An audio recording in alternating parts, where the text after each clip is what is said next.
Hi, I'm Warwick from Harder and Steenbeck, and the first thing I'd like to do is just to say thank you for joining us here at H&S by purchasing one of these Infinity 2024 CRplus airbrushes. Now, we're going to do this instructional slightly differently to what we've done with the Ultra and the Evolution, so we're going to do kind of like a highlight reel of the unique features about the Infinity 2024 at first, for those expert users just to get those really key bits of information. And then also for people joining us from another brand, we're going to go over some of the key points about how to get the best from a Harder and Steenbeck airbrush first. After that, of course, we'll delve into everything step by step, and I'll give you all of the lowdown on how to connect it up, how to get the best settings to the airbrush, how to clean it most efficiently. And so hopefully by the end of the video, you're going to have all the information you need to get the most from your Infinity 2024. Before we carry on though, as I say in all of these videos, the single most important thing is please don't start your relationship with this airbrush by stripping it into bits. We've gone to a great deal of trouble at the factory to test it and give it to you in absolute perfect working order. So what I'd really encourage you to do before you do anything else is get some color in it and feel how it sprays before you strip it, because we want you to understand what it's capable of out the box, and that creates then your frame of reference to know that your airbrush is functioning as it should do. So no stripping before painting. So with that said, let's get into it. So the first thing that you're going to see when you open the box is this test card. Now I really love these because what this is the test spray from your actual airbrush.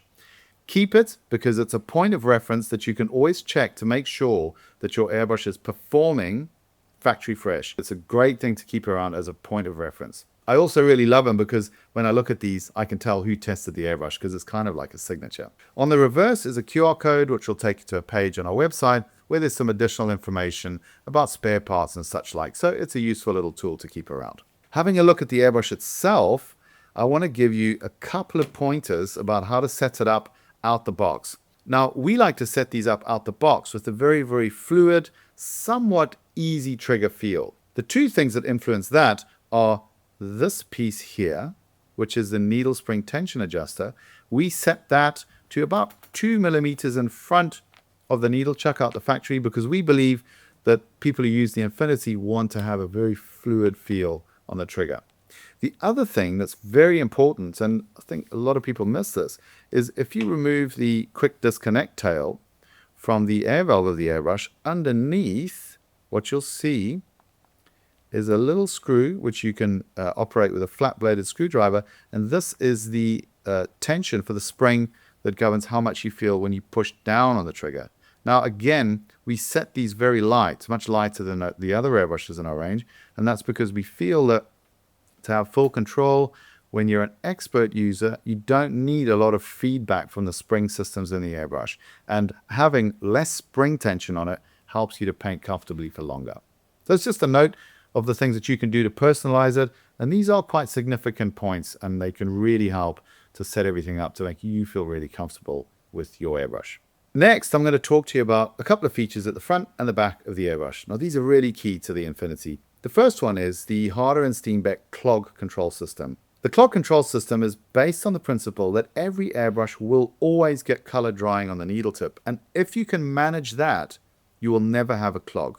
Essentially what it is you need to be able to see the needle tip, you need to be able to clean the needle tip, and the needle tip needs to remain protected. And this is essentially what a Harder and Steenbeck head always delivers. So when you look at the head design here, you see it has this forked cover, which enables you to see the needle tip really clearly. That's useful to see if you've got any color buildup on there, but also to be able to aim at what you're doing very closely, because when you can see the needle tip, you can really direct your spray very, very accurately to exactly the point that you want it to reach. But also you've got great access to it. If you see any color building up on there, as soon as you see it, pinch it off, boom.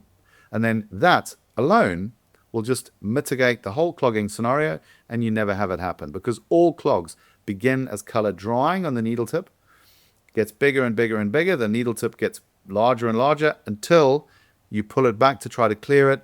Some of that dried paint scrapes off and blocks your nozzle, and then you've got a clog. So if you keep an eye on the needle tip and you keep it clean, you will never experience clogging. So either by pinching, or you can use any kind of a large brush like a number 4 or 6 dry brush, or if it's just a regular paintbrush, like a size 6 to 10, works great. And you can literally just kind of get in there and give it a bit of a good old scrubbing. So that's how you exploit this clog control system on the front.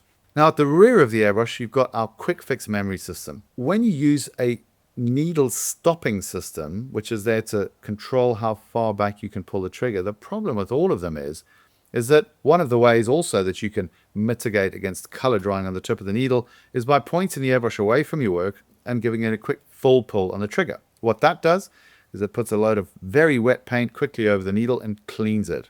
Now you can't do that if you've got your needle stopper screwed in. What the quick fix system does, you press it in, you set it to the setting that you want to have.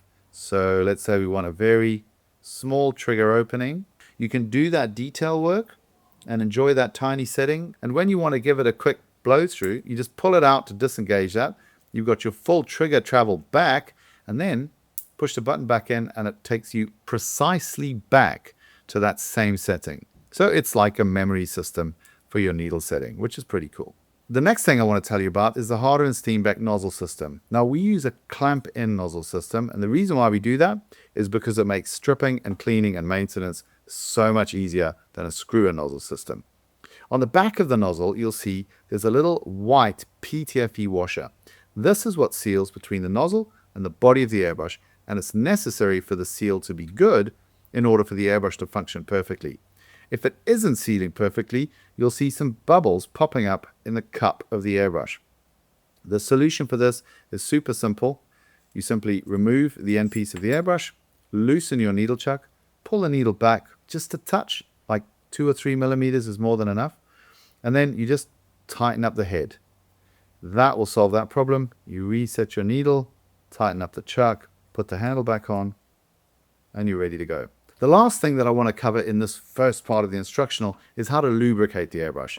Now, here at H&S, we've taken a little bit of a different approach to this in the sense that all bearing parts have got little lubricant reservoirs machined into them. What this means is that you can pop a bit of lubricant in there and it'll gradually release itself into the airbrush as it's needed, and you don't have to do it very often because of these reservoirs. The 2 points that are most useful to pay attention to on the Infinity and on the others as well is if you look on the vertical part of the trigger stem, you'll see there's a little teardrop indentation machined in there. You just want to put a drop of lubricant into that every couple of weeks or so. And then if you look in the back of the trigger slot or through the holes in the middle piece, you'll notice that the needle guide that you can see moving around when I do this has these rifling grooves machined into it. These are also there to act as lubricant reservoirs every couple of weeks. Put a couple of drops in there. Don't over lubricate the airbrush because it compromises the feel, makes it feel kind of gummy. You just want a very little amount in there. It comes factory lubed, so it's not something that you need to worry about doing right now. So use it first, understand the feel, and then you've got a frame of reference to come back to later on. Don't use a mineral oil. Don't use anything silicone-based because it will ruin your paint finish. For us, the best product out there is you want a super lube. You'll buy 1 bottle of that stuff and it'll last you a lifetime. Next, we're going to dive into the box, what's in there, how to use it, and how to get it set up for painting. This example here is a solo setup. If you bought the 2-in-1, additionally, you would have the other head system in 0.44 and the 4 ml larger cup. Going through these piece by piece, first of all, here you've got the small tool, which is used to remove the middle piece of the airbrush if you ever need to do that. It's quite rare that you ever need to do that, so don't feel that you have to when you strip and clean the airbrush. Secondly, we've got the various cups. Now, the 2 ml historically has been a really good compromise for detail work and not so detail work. But particularly for detail work, if you want to work finer and you want to be able to have a more uninterrupted view of your work, this mini cup is great. It still has this rounded rim that gives it a really good non-splash characteristic if you're moving the airbrush around a little bit. Conversely, if you've got the 2-in-1, of course, you've then got the option to put a slightly larger cup system on there, which is what we call the 4 ml. It's not quite as big as the 5 that comes with the Evolution. That will also fit, but quite truthfully, I can't imagine that you'd ever need anything bigger than this on the Infinity. The other piece that you've got in here is the sketching cap. And basically what this is it's just an even more open front end guard that enables you to get really, really close and have an uninterrupted view of the needle tip while you're painting. You can orient it to the side if you really want to have it out of your view, or the top or the bottom, whichever one you want. But it's very flexible and very adaptable to whatever kind of detail work you're trying to accomplish. Now we're going to take a look at how to get your airbrush connected up to your air hose. Now, all Harder & Steenbeck airbrushes come with a quick disconnect tail supplied.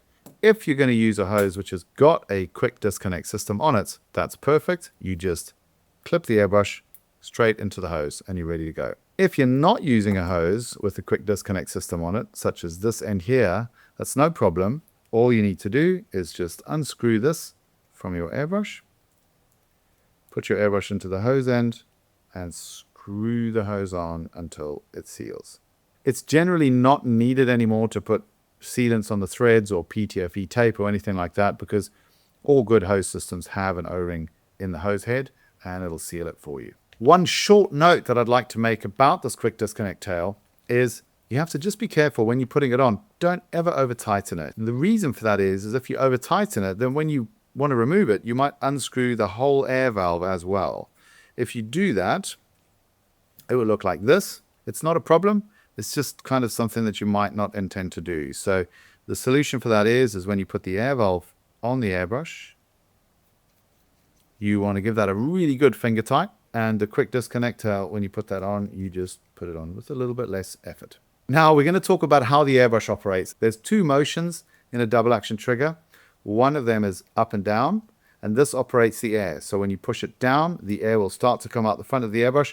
When you let it go, the air will stop coming out the front of the airbrush. The second motion in the double action trigger is back and forth. As you pull it progressively further rearward, it progressively opens up the fluid nozzle by moving the needle back out of the fluid nozzle aperture, and therefore allows more paint out the more you pull it back. The relationship of these things when you're painting, generally speaking, when you're very, very close to your subject, you'll tend to pull back a very small amount. When you're further away and you're looking for coverage, you'll tend to pull back a bit further. So more distance equals more pull, less distance equals very small pulls. Now, one thing that's really critical with the modern double action airbrush is to do these movements in sequence. If you don't, you can get these unexpected spatters that people sometimes have, and they think it's a fault of the equipment, and actually it's just a fault of trigger technique. Always push down first, then pull back for paint, then push forward to shut the paint, and only then let up to stop the air. The reason for that is because if you always start with air and you always finish with air, then you always keep that needle tip blown clean. As with everything in airbrushing, there's always an exception. And that exception is if you want to make spatters, and coarse spatters that would be, this is a really effective way to do it. So how you can do that is you can flick the trigger a couple of times, which will load that needle tip up with some droplets of paint, and then push down, pop, and it'll blow it off, and you'll have a lovely random, quite heavy spatter effect on your model or your art piece. Okay, so now we've got to the part where we're going to start putting some paint in the airbrush. So I hope that you've heeded my warning at the start of the video and none of you have stripped your airbrush up until now. The reason for that, again, is because we really want you to experience the airbrush spraying as it left the factory to create your frame of reference to understand your airbrush well in the future. A couple of things just to note of some extra bits and pieces I've got on the table now. A bit of artist paper.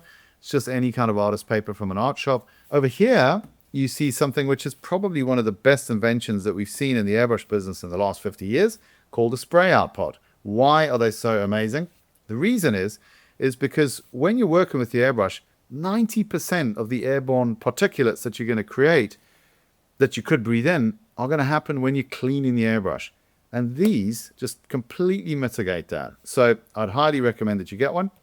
I don't like using them as a holder because when you're using them as a cleaner, you tend to get a bit of paint building up there and it just feels really wrong to leave your airbrush sat with its nose in that all the time. Can't be good. So I highly recommend having a separate holder that you use to put your airbrush in when you're not using it. Having a holder is super, super, super important because you can leave paint in the airbrush while you pick something up and put it down. You really don't want to be balancing it anywhere, running the risk that it falls over and spills paint everywhere. This is just one of those things that makes life so much more easy if you have it as part of your workbench gear. So with these bits and pieces now prepared, let's get into painting. Thinning and so on, I'm not going to talk about in great detail because many of you have probably got a lot of experience in this regard anyway. So I'm just going to give you the golden rules as Harder and Steenbeck sees them. First one is always use the same paint thinner as the brand of paint that you're working with. This is just like a precaution to make sure that you don't set off any paint reactions that could either ruin your work or cause something to get really clogged up in the airbrush. We're going to be using a bit of Vallejo Game Air today. And generally speaking with Harder and Steenbeck stuff, if you want a rule of thumb, don't ever paint anything thicker than 1:1. So whatever paint you're using, start out with a 1:1 thinning ratio and go up from there. So it's always better to put paint down in lighter, thinner coats than it is to try to, get opacity in one pass. Now we're going to get some color in the airbrush. First thing I just want to briefly say is our lid system does not screw on. When you want to pop the lids off, you just want to pop them off with a fingernail. Always put the thinner in first. If you put the thick paint in first, when you drop the thinner on top of it, it's difficult for it to get down there to mix with the paint. So thinner always in first. So we're going to put in, let's say, 4 drops of thinner. 1, 2, 3, 4. The paint, obviously pre-shaken. And then when you come to put that in, just drop it in on top of the thinner. And how do we mix the paint and the thinner together? Well, there's a couple of ways of doing it. There's either putting the back end of a brush in there and just mixing it around, or there's the awesome lazy way, which you can do really effectively with the Evolution or the Infinity. You just pinch the front of your airbrush, press down on your trigger to let a little bit of air go in there, and just a slight pull back, and then you'll get some bubbling happening in the cup. And your paint and your thinner is now perfectly mixed. Okay, so now we've got our paint in the airbrush and we're ready to start doing some strokes. Now, I'm just going to give you a few recommendations on some strokes you can do to start getting a feel for your new airbrush. So the first stroke that I'd recommend you do is be about a shacker's distance away from the paper. You want to work with maybe like 1/4 to 1/3 of a trigger pull and just get a feel for how that paint goes down onto the paper that you're painting. Now, you can see with this titanium uber detail head system, this is the 0.25 we're working with. The atomization is super fine. I absolutely love that about this airbrush. Let's get a little closer in and just get a feel for the line work. Okay, so now we're going in really fine. But one of the things that you'll notice is that the directness of the trigger is really incredible. And this is one of the most important things about an airbrush that can give you a paint on at the precise moment that you want it to come on. You need to have a super direct trigger. One of the best ways, I think, to start to understand the trigger feel is to do some dagger strokes. If you go very far away and you just pull the trigger pretty open, you'll notice you make this sort of larger dot size. When you're really close in and you put it a bit less, you get the smaller dot size. You want to try to connect the two with a stroke called the dagger, where you're very far away, you go to very close in, you go from a very diffuse pattern down to a point, and it helps you to really understand that trigger and distance modulation. And they look something like this. So you're going from far away to very close in, and you just want to try to make these strokes consistently ending in a similar point. And that really helps you to understand the trigger response and get used to it. The other things that you do with the airbrush to start to learn the trigger is just all the normal things, like lots of different types of stroke, some fading strokes from a point, also some line work, some dots of different sizes. Just all these kinds of things help you to start understanding your trigger. Talking about paint, what sort of thicknesses should you use paint with the Infinity? Normally, actually, you tend to use this airbrush with the paint more on the thinner side. And the reason for that is the thing that the airbrush gives you that all of these other tools don't to the same degree is control over the hue of the color that you're working with. And the best way to exert the maximum possible control over that with the airbrush is actually to use thinner paint, because you've then got more control over how much of this value you're going to build up. If you look at this value, it's super diffuse. You can barely see the tint that I've applied to the page here. If I give it a couple more passes, you can see now we're in a new value of that color. A few more passes, and we can build it up to full intensity of that color. Now, having really full control over how you use that tint is how you can exploit the thing that makes the airbrush absolutely unique, which is total control over color hue. And that comes better with thinner paint. It just gives you more control because it takes more passes to reach whatever value you're trying to paint up to. Also, it makes airbrushing generally easier because the paint is less likely to dry on the needle tip. So the only time when you want to go towards the thicker paints, in my opinion, because it's all about opinion, is when you're trying to lay down a detail that you don't want to have to airbrush over twice, and that's when you use that 1-to-1 formulation on the paint. Let's have a quick talk about air pressures. Now, the titanium head has been made to work with a really wide range of air pressures, but we don't really want to see you using it too much over 2 bar because it's just not really necessary to put that much energy through this airbrush. The reason why a lower pressure is better is simply because of this. Again, it comes down to clogging. So if you imagine the analogy of, let's say you've got some laundry out on a washing line on a windy day where there's loads and loads of air moving around, that laundry is going to dry a whole lot faster than if you've got washing out on a laundry line on not so windy day. Same with paint on your needle tip. If you run with this airbrush at like 40 psi or what's that, 2.5, 2.6 bar, the paint will dry more quickly on the needle tip. You normally do that with an airbrush that needs a lot of energy to get good atomization into the paint. The Infinity just doesn't need to do that. It's designed to be extremely efficient, and you can use very low pressures to atomize the paint absolutely perfectly. And because you're using a lower pressure and a lower volume of air, what it means is that you've got less air passing over the needle tip, and actually it takes longer to start drying the paint on the needle tip. You can have a lot of fun playing with lower pressures. So if you want to slow down the paint delivery of this 0.25 head system, you can drop the air pressure right down to like 10 or 11 psi, and it will still deliver, but it will deliver much more slowly. Now you can see even on this setting, the atomization is still really pretty stunning. So bear in mind, this isn't a particularly thin paint formulation, but the atomization is still amazing. I'm using more trigger to get the same paint flow, so I'm using the air pressure kind of like a gearbox. Okay, so less air pressure, slower paint delivery. If you're working on something that's you're a little bit nervous about maybe and you haven't gotten to know the airbrush perfectly, you might want to drop it down to 15 psi. It means all your trigger movements are going to be bigger. Everything's a little bit more accessible, a little bit less scary, a little bit less direct. My advice is when you're painting detail, you do probably want to be a little bit more towards the 15 to 25 spectrum anyway, because this super direct trigger is actually a real bonus when you paint detail, because the less you have to move your finger joints and the more it's just about the movement on your finger pad, the more control you have. So that's just a little bit of insight into the use of air pressure with the 0.25 head. The 0.44 is a completely different story. What we've looked to do with the 0.44 is to optimize it to create texture. So going to super low pressures on the 0.44, it's made to spray tiny spatters in a way that's totally controllable. And that brings us neatly to the next section where we're going to show you how to clean the airbrush in between colors. Then we're going to switch over the head system to the 0.44, demo that for you. And then after that, we're going to do a full strip and clean so that you have a full understanding of your Infinity 2024. The cleaning process that I'm going to recommend to you for your in-between color is really efficient, it's really fast, and it's good to pay attention to it because the better you do this process, the less work you've got to do at the end of the session. So we reshaped the inside of all of our cups to match the profile of the human pinky finger.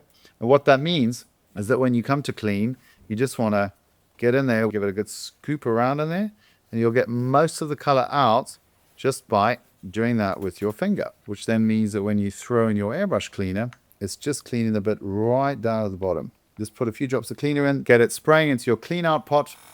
Higher pressure is better on this, so go back to your 2 bar, your 25 psi, and just pulse the trigger fully back and forth, all the way back, all the way forward. Moving it back and forward like this helps to clean the full length of the needle that's normally exposed to paint. After you've done that first spray through, put a little bit more cleaner in the cup and just give it another wipe around with your pinky finger, just to make sure that any residue from the paint cup is out of there. Then I'm going to want you to do a little bit of a bubble back. The bubble back is when you pinch the front of the airbrush and force a bit of air up through the paint ways.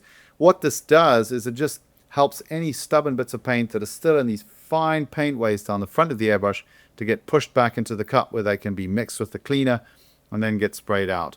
The finish on the inside parts of the airbrush here we pay a lot of attention to, so they clean up really fast. One thing I would just want you to pay attention to is when you're grabbing the front of the airbrush, just be sure that you don't inadvertently loosen the head. You'll know if you've done it if you push down on the trigger but without pulling it back. you get some bubbling coming up in the cup. So just make sure when you pinch this front end that you don't inadvertently loosen the head. If you do, just tighten it up like I showed you at the start of the video. So now we're going to pinch that front end, press down and pull back a little bit, do that bubble back, and you can see there's a little bit of color that's come up as a result of that bubble back. So we're just going to spray that out now. Because of the fact that we're going to be changing head, I'm just going to give it one more spray through just to make sure that everything is super spick and span. And once that's the case, that is enough to now take that head off and get working with the 0.44. How do we do that? So the first step is that we take the end piece off the airbrush. Second step is you loosen your needle chuck a little bit and pull that needle all the way out. Now some folks like to take the needle out from the front, other people like to take it out from the back. What I would say is if you prefer to put the needle in from the back, we've redesigned these needle chucks to have this very long length with a special taper in it.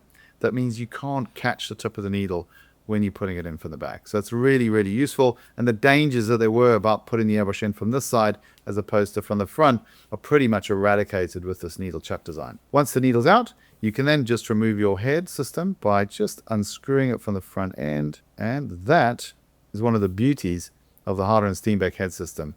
Your whole head, including your nozzle, is now off. Let's put that to one side and get into our 0.44 head system.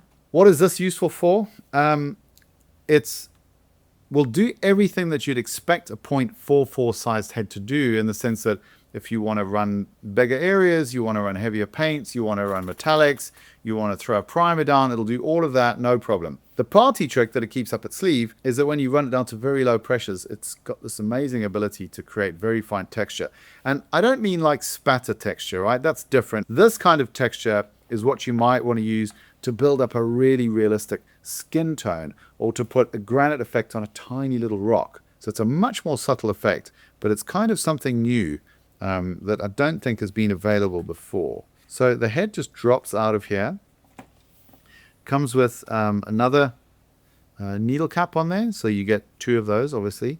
And then you'll notice if you compare these two nozzles side by side, the airways are completely different. You've got 5 airways on the 0.25, these slots that are cut into the nozzle, and only 3 on the 0.44.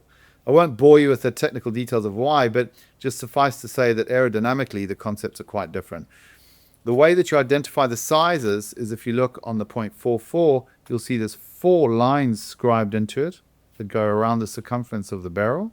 And on the 0.25, you'll see there's 2 lines scribed on there. Just on the sizing again, by the way, on the air caps, again, you'll see here, there's 4 lines scribed on there to denote the 0.44.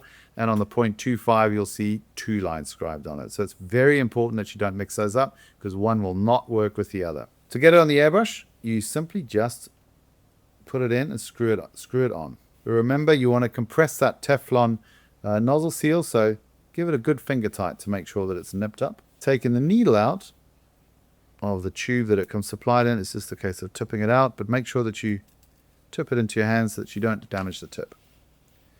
Personally, I prefer to put the needle in from this side, and you just guide that in, push it all the way home. The way that I seat them is you just push it in with a fingertip. Once it's in, spin it a bit just to seat it, and then tighten up the needle chuck. And that is how to change your head system. Really, really simple. So let's contrast how this head lays paint down. The first point that I'd like to draw your attention to with this 0.44 nozzle and head system is that it drops paint down dramatically faster than the 0.25. So watch this. If we just do some distance passes, you can see that we can build color up radically quicker than with the detail head system. The line work is still great, so it's everything that you'd expect. But again, it just drops the lines down with a little bit more opacity and a little bit more speed. Not quite as tight as you'll get with the 0.25, but still really pretty fantastic for a 0.44. But the bit I really want to show you is this. So if I drop my pressure right down, what we'll see is the airbrush will spray. I don't know if you're picking this up on the camera, but it's starting to spray with a little bit of a grainier texture. So if we drop the pressure even lower, now it's actually spraying in a stipple. Drop it even further still, Now we're painting in a stipple. What we've tried to do with this is to give you control of stippling in a way that's controllable with the trigger. Now this is the first time this has been done with an airbrush, just with a standard head that also performs as a normal head. So I'm just going to get onto a fresh page to really try to show this to you. So again, you can barely hear the airbrush. It will still pick up paint, and it will still give you linear control over the paint with the trigger. And you can put down this incredibly fine stipple. You can even get close to making lines with it. What's this useful for? It's useful for things like mud spatter from the wheels of a World War II aircraft from the undercarriage, for example.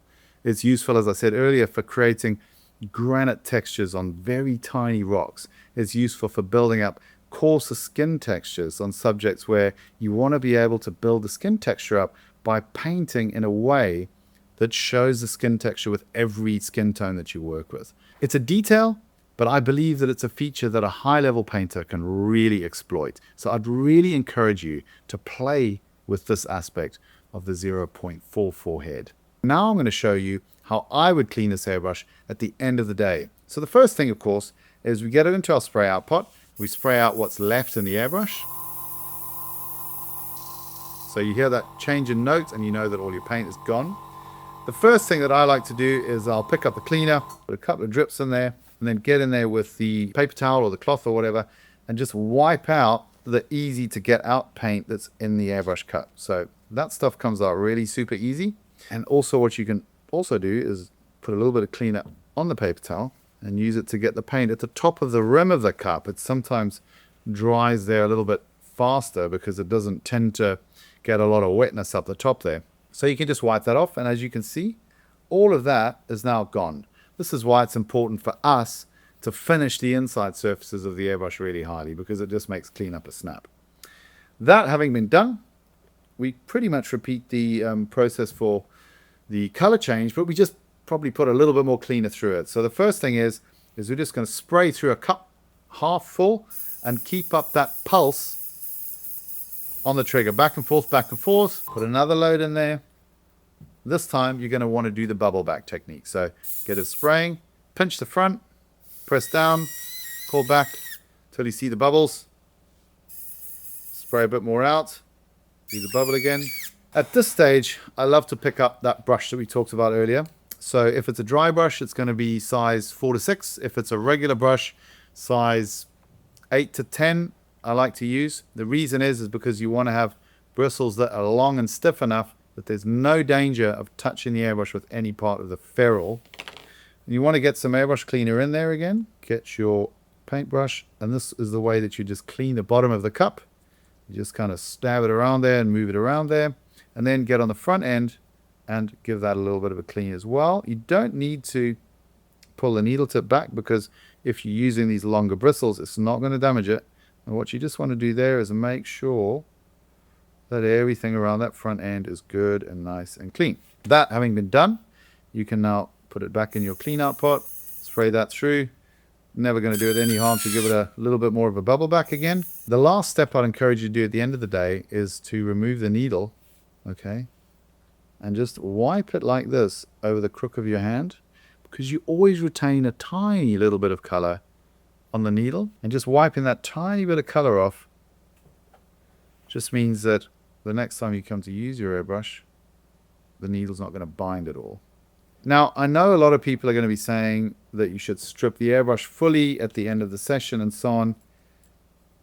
Honestly, if you talk to any professional painter, you'll find that almost none of them will do that.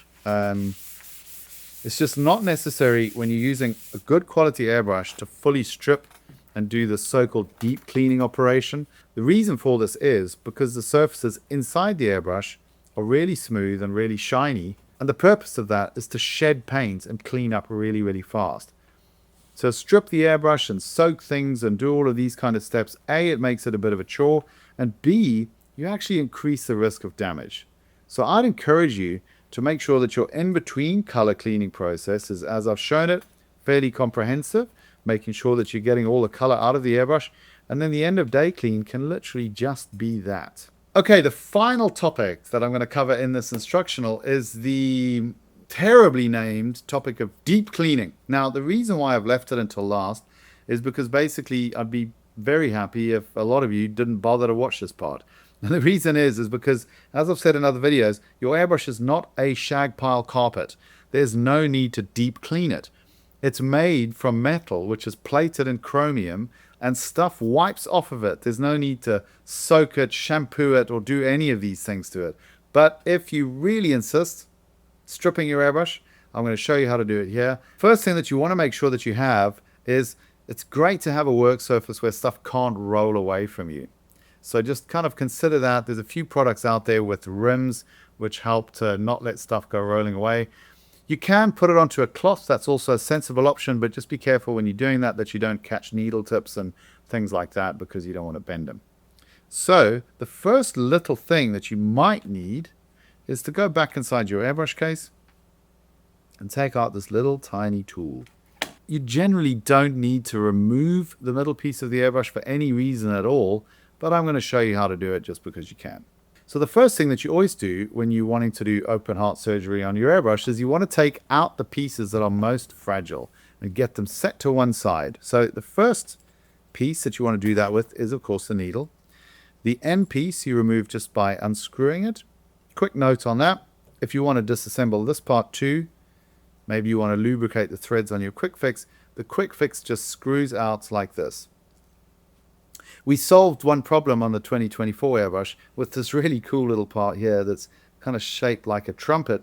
And what that does is when it's screwed in and you put in the end piece on the airbrush, the needle can no longer get jammed up alongside the quick fix, and it guides it in smoothly, perfectly every time now. So that's just a little design detail that I'm particularly proud of on this one.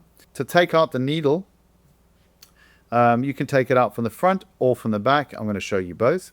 To take it out from the back, you just loosen the needle chuck. I don't screw them off because this new needle chuck performs a really great purpose of guiding the needle in. And to do its job most effectively in that regard, you want to have it about 1/8 to 1/4 turn off tightened. So just loosen it only as much as you need to. And then you pull the needle out. I always like to re-grip the needle close to the needle chuck because it gives me more control over managing the tip as it comes out. Once you've taken the needle out, put the back end down first and then just lay it down, and in that way you always take care of the tip. If you've taken the needle out from the back, you can then remove the next most fragile part in the airbrush, which is of course the head system with the nozzle. The way you do that on a Harder and Steenbeck is super simple. You just unscrew the whole thing, and all three parts, the air cap, the needle cap, and the nozzle, all come off as one unit. The nozzle you can pull out from the air cap simply by grasping it and pulling it out, just like that. And the needle cap you can pull off. You'll see there's a little fingernail catch on these, which you can engage your fingernail in, just to pop it off from the air cap. And there you go. There's those three parts disassembled. If you're wanting to remove the needle from the front, then you just remove the head system as I've just shown you, and then loosen the needle chuck again by that 1/8 to 1/4 turn. Push the needle from the back until it protrudes from the front, and then simply pull it out from the front just like that. Next steps in stripping the airbrush might be, you might want to take your cup off. All Harder and Steenbeck cups simply screw off just like that. If you want to remove the back end of the airbrush, it's all just by screwing. So your needle chuck comes off by screwing until it comes free, like this. Your needle tension adjuster, again, you just unscrew until that comes free, like this. You can then see your needle spring, which just pulls out like that. And you then have access to your needle guide, which just pulls out like this. You'll notice that the needle spring is gold in color, and that's because it is actually gold plated. The reason why we plate it in gold is because it just makes it run slightly smoother inside chromium than if it was chromium on chromium. The next part that you might want to remove would be the trigger. Super simple. You just pull it up and it comes out. The X center is removable from the trigger stem, but I would encourage you not to do that. There's really no need to do it unless you catastrophically damage it in some way. And if that happens, you've probably damaged the trigger shaft. And that's a really important interface to be super friction free, to give you the feel that you need on the airbrush. So I would encourage you to not try to remove the X center from the trigger. If you want to remove the middle piece, you do so with this tool. Personally, I don't really think that there's any good reason to do so with the Infinity. But if you do want to do it, pop that little tool in there like that, and then just crack it to take the torque off, and then it'll just screw out. Another small engineering detail that I'd like to draw your attention to is all of our thread starts. We put this little cylinder in front of it here with no thread on it. The purpose of that is just to help you align that when you come to screw it back together, and it just helps to mitigate the possibilities of you cross-threading that part when you put it in. When you put the middle piece back in, put it in, do it up, and once it's gone home, put the little tool in there and just give it ever such a slight nip. It's like 10 or 15 degrees at the most, just a bit. The next part that we're going to talk about, of course, is the air valve, and it's the only part left on the airbrush right now. To remove the quick disconnect tail, you simply unscrew that. To remove the air valve complete, you simply unscrew that. Now, if you've been a very bad artist and you've let your airbrush get paint dried in it, please realize that you don't ever need to soak this part, the air valve, okay? Because it's only ever taking air. It's very, very, very unlikely that you ever need to strip this. The parts inside it are pretty small. If you do need to strip it, go ahead, do it.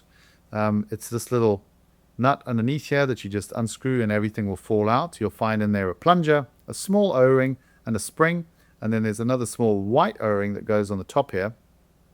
There's really no need to have to strip this part for cleaning. As far as lubrication for the air valve, I don't recommend it, because if you put lube in the air valve, it's going to blow out the front of your airbrush and you run the risk of damaging your paint surfaces. The only area where you might want to put a tiny bit of lube is on this end of the plunger, because this bearing here will wipe that lube off before it's got a chance to get into the air moving part of the air valve. But generally, I would keep this lube free. Some of you might ask, what happens if my air valve is leaking? That can sometimes happen if you get a little bit of solvent on the air valve. There is a very small O-ring inside of here which is not designed to be paint bearing. If it sees a bit of solvent, it can slightly swell and cause your air valve not to shut off.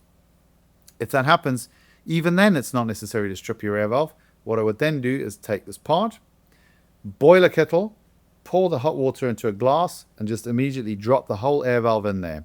What that will do is the heat of that, let's say 90 centigrade water or nearly boiling water, it will cause any solvents in the air valve O-rings to gas off, and the O-rings will return to their normal size, and then your air valve will function perfectly once again after that water's cooled. So it's kind of a quick and easy hack to help you to not have to ever strip this part.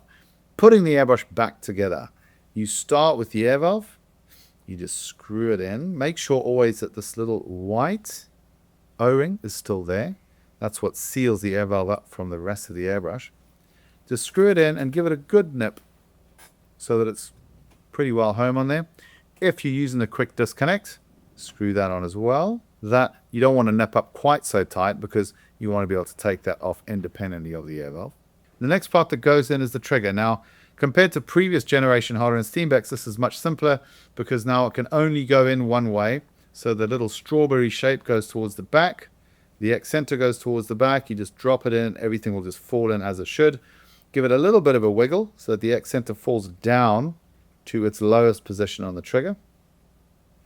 You can then take your middle piece, if you've removed it, screw that in. Once it goes home, you pick up the tool that you use to loosen that or tighten it. Once that's in, that's when you want to start thinking about lubrication. You can get your lube. Iwata Super Lube, for me, is the best product for this. You want to drop a little bit into these rifling grooves here on the needle guide, and also into these rifling grooves here where the needle spring runs on the needle guide. You also might want to put a couple of drops into the small teardrop shaped indentation that's machined into the vertical shaft on the trigger. Drop the needle guide into the back of the middle piece, rotate it until you feel it click into the back of the X center. Get your needle spring, drop that over. Needle tension adjuster, drop it on there. I like to just give it 1 or 2 half turns. For me, that's plenty. And then you get your needle chuck, screw that on until it goes home, and then back it off 1/8 to 1/4 turn. At this point, you can check that your trigger is operating correctly, up and down on the air valve, back and forth, and you'll see the needle guide moving. All is good with that. Now is when you might want to put your cup back on, whichever one you prefer to use. In this case, I'm going to put the 2 ml back on. And then you want to get your head system back on. Now, how to do that?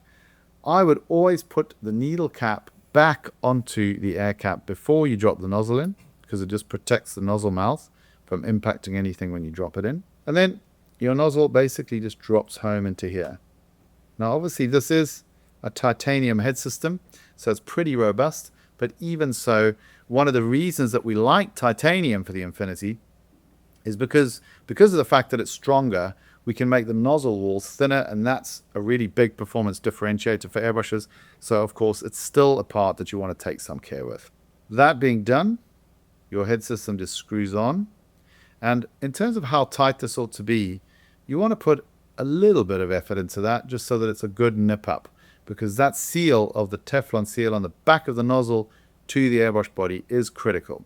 If it's not sealed properly, it will push bubbles up into the cup. That all having been done, when I put a needle back in, I like to rest the needle chuck on this finger here so that I've got like a bed that I can put the needle onto. I always connect my hands. This is a really good way to avoid missing the aperture the needle's got to go into, and then just feed it in. The needle chuck makes that really easy with this new tapered design that we have. Go to the end, couple of spins to seat it, do up the needle chuck, put the end piece back on, and we're done. And that brings us to the end of the instructions for the Infinity 2024 CRplus. It just remains for me to say thank you very much once again for purchasing one of our products, and do take a look around the rest of the channel for hints and tips on how to get the most out of airbrushing. And we can't wait to see what you create with this airbrush. Thanks so much.